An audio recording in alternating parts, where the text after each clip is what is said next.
ठीक है, चलिए इसको समझते हैं। अम इस कहानी की शुरुआत करने से पहले मैं चाहती हूँ कि हम एक दृश्य की कल्पना करें। एकदम ध्यान से सोचिएगा। हाँ बिल्कुल। सीन क्या है? जगह है उत्तरी दिल्ली का चंदन पार्क। एक बेहद तंग और कम रोशनी वाली गली है। रात का समय है और हवा में ना सर्दियों का एक बड़ा ही घना कोहरा फैला हुआ है। जो एक आम दिल्ली की सर्दी वाली रात होती है वैसी। सही कहा। और उस गली में एक टिमटिमाती हुई स्ट्रीट लाइट है। उस हल्की रोशनी के ठीक नीचे एक छोटे से ग्राउंड फ्लोर वाले मकान के बाहर एक आदमी बैठा है। उसका नाम है मुंचुन केवत।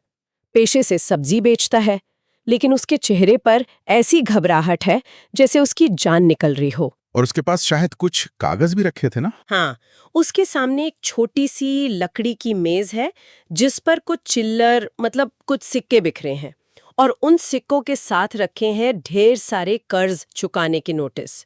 ये उसकी आर्थिक बर्बादी का सबसे बड़ा सबूत था। पर जो असली खौफनाक चीज है ना, वो इस मकान के अंदर है। अंदर का नजारा तो सच में दिल दहला देने वाला था। बिल्कुल। अंदर एक अंधेरा कमरा है, हल्की सी चांदनी खिड़की से आ रही है, और एक पुरानी चारपाई पर जिसे हम खाटिया कहते हैं, उस पर 3 बच्चों की कपड़े की गुड़िया और एक छोटा सा प्लास्टिक का ट्रक पड़ा है, एकदम शांत। ये वही गुड़िया थी जो उन 3 मासूम बच्चियों की थी। हाँ, और उस कमरे में कोई खून नहीं है, सिर्फ गहरी परछाइयां हैं और रोशनी का एक ऐसा खेल है जो एक अजीब सी उदासी बनाता है। आज के इस गहरी छानबीन में हम सिर्फ इस सनसनीखेज क्वाड्रुपल मर्डर केस यानी 4 हत्याओं की बात नहीं करेंगे जो फरवरी 2026 में समयपुर बदली में हुआ। हाँ, बल्कि हमारा मकसद उन सबूतों और रिपोर्ट्स को समझना है जो ये बताते हैं कि आखिर एक पिता अपने ही परिवार का कातिल कैसे बन गया। सही कहा। मतलब कर्ज, जुए की लत और इस बड़े शहर के कलेश ने उसके दिमाग के साथ क्या किया। तो अगर हम इस परिवार की शुरुआत देखें तो ये लोग कहाँ से आए थे? देखिए, ये परिवार मूल रूप से बिहार के पटना के पास एक गांव है, मुकीमपुर, वहां का रहने वाला था। कुछ ही साल पहले ये लोग एक बेहतर जिंदगी की तलाश में दिल्ली शिफ्ट हुए थे। एक बेहतर कल की उम्मीद में। बिल्कुल। मुंचुन आजादपुर मंडी में सब्जी बेचता था। उसकी पत्नी थी अनीता, जो लगभग 25 साल की थी, और रिपोर्ट्स कहती हैं कि वो उस वक्त गर्भवती थी। और उनकी 3 छोटी बेटियां थीं।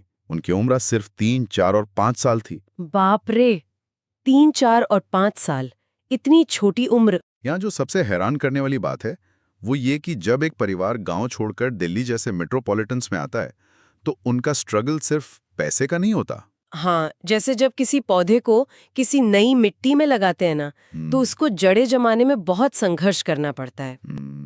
आजादपुर मंडी में काम करना कोई आसान बात थोड़ी है। एकदम सही कंपैरिजन है। आजादपुर मंडी एशिया की सबसे बड़ी मंडी है। वहाँ का माहौल बहुत ही गलाकाट कंपटीशन वाला होता है। एक नए आदमी के लिए वहाँ अपनी जगह बनाना बेहद मुश्किल है।